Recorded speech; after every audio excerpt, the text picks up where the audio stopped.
So as footballers, we all know how important it is to have good morale inside the change room, have good vibes, good energy inside the change rooms, and we all know how this can result to having good performances and good results on the football pitch.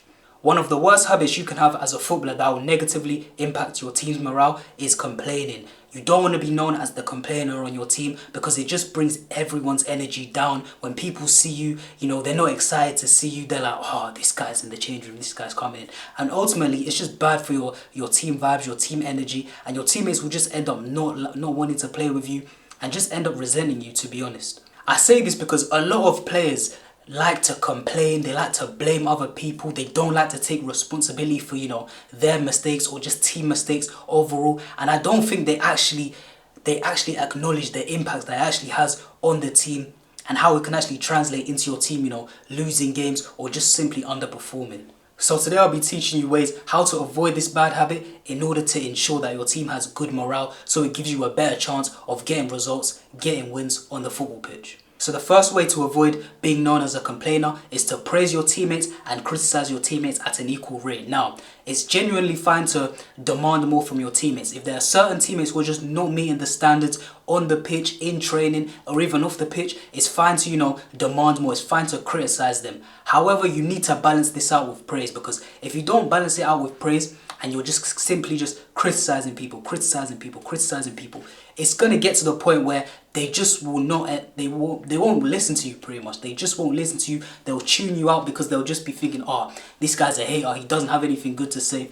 He's just a hater, you understand? Even though you might be saying the right things to them, even though what you might be saying is correct, they're just going to brush it off as, it's just him being him. It's just, a complainer just being a complainer just for complaining's sake. You understand? So, literally, but if you balance it with a bit of praise, they're more likely to actually take you seriously. You understand? They're gonna see you as they're gonna see you not as a complainer, but as like a real teammate. You understand? As like an honest teammate, because they know they can come to you and they'll give you, and you will give them, the real truth, the harsh and honest truth. You'll tell them when they're doing things well, and you'll tell them when they're doing things bad. You understand? But if you're just constantly just focusing on the negative all the time, they're not even going to be receptive to you. Like I said, you can be saying the right things, doing the right things, being a good example, like being a good captain, being a good leader. But if you're just constantly just focusing on the negative, people are just going to get down. You understand? The energy in the change room is just going to drop, or not even the whole change room, just them few players you might be complaining at. Them players are just going to be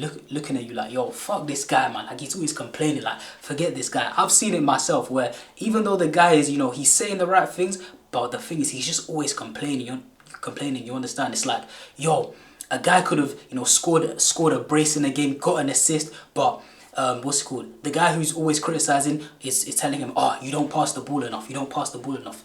But he didn't, compliment him on the 2 goals, or he didn't say, oh, great assist for whoever he assisted, you understand? So you always just have to balance it out, because like I said, if you don't balance it out, people are going to label you as a complainer, as a hater. But if you do balance it out, people are going to see you more as, an honest teammate, a real guy, a guy they can go to for anything, basically. A guy they can be like, alright, cool, bro.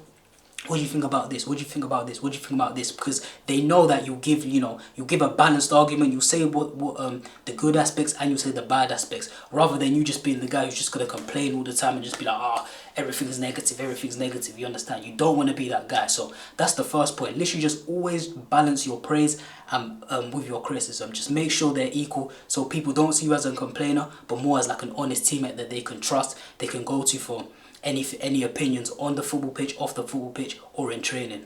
One weakness that many footballers have is improving their weak foot. For some reason, a lot of players I've spoken to just can't seem to figure out how to improve their weak foot, whether they're right-footed or left-footed. But luckily for you, I've made a course on how to improve your weak foot. This course is currently in the works. In this course, I'm going to be showing you drills. I'm going to be teaching you how to get better at, different aspects of the game in terms of your weak foot. So passing, your shooting, your dribbling. And I'll be teaching you stuff outside of the pitch that can actually help your weak foot as well, things that no other football YouTuber is talking about. So if you're interested, if you want to improve your weak foot, click the first link in the description, get the course, and trust me, you won't regret it. Your weak foot will 100% improve. Next up is taking responsibility. Now, with taking responsibility, it's literally the same principle as the last point in terms of, equal praise, equal criticism. Now it's about e equally holding people accountable and equally holding yourself accountable, you understand? So you can't complain, for example, at someone for passing the ball across goal, which leads to them giving the ball away and the other team scoring. You can't complain at them and then do the exact same thing 10 minutes later and then try to blame other people, you understand? Someone can't make one mistake, you make the same mistake 5-10 minutes later, and then you're trying to blame other people for your mistake, you understand? If that happens, you just have to hold your hands up and say, yo, that was my bad. I take responsibility, I take accountability, I'm a fixer, you understand? Let's say, like I said, let's say you pass the ball across goal, the other team concedes a goal, you understand? It's half time, you're 1-0 down, you know what I'm saying? In the change room, you just say, yo, my bad. You go out there, second half, you have a great performance, and then your team ends up winning the game. That's what, you know, garners people's respect, you know what I'm saying? If you're just, you know, trying to make excuses, trying to put it on other people, people aren't going to respect that. People are going to be like, yo, this guy's a bitch. Like, this guy, he never takes accountability, and he's low-key a hypocrite as well, you know what I'm saying? He's telling his teammates to do something when he's not doing something. Like, think about the winger who's complaining about, you know, people not working hard enough and people not running, but he's not tracking back his damn self, you understand? He's not tracking back, he's just standing up there. He's not helping out his fullback double up on the winger when he clearly needs that help, you understand? So it's just little things, like that. This is how you avoid, you know, being known as a complainer. This is how you actually, you know, keep team morale high, keep the team vibes high. It's literally just simple things, like I said. Equal praise, equal criticism, and then this one, just taking responsibility, for your mistakes, and just holding other people accountable, but holding yourself accountable. This is how you create a culture of, you know, everyone holding themselves accountable, nobody, you know, pointing fingers and blaming people, everyone just taking the responsibility on themselves and them saying, yo, I need to be better, you understand? Once you have that culture, that's literally the example of just a winning culture, you understand? A winning culture. When people get criticized, it's not personal, you understand? It's literally just for the benefit of the team.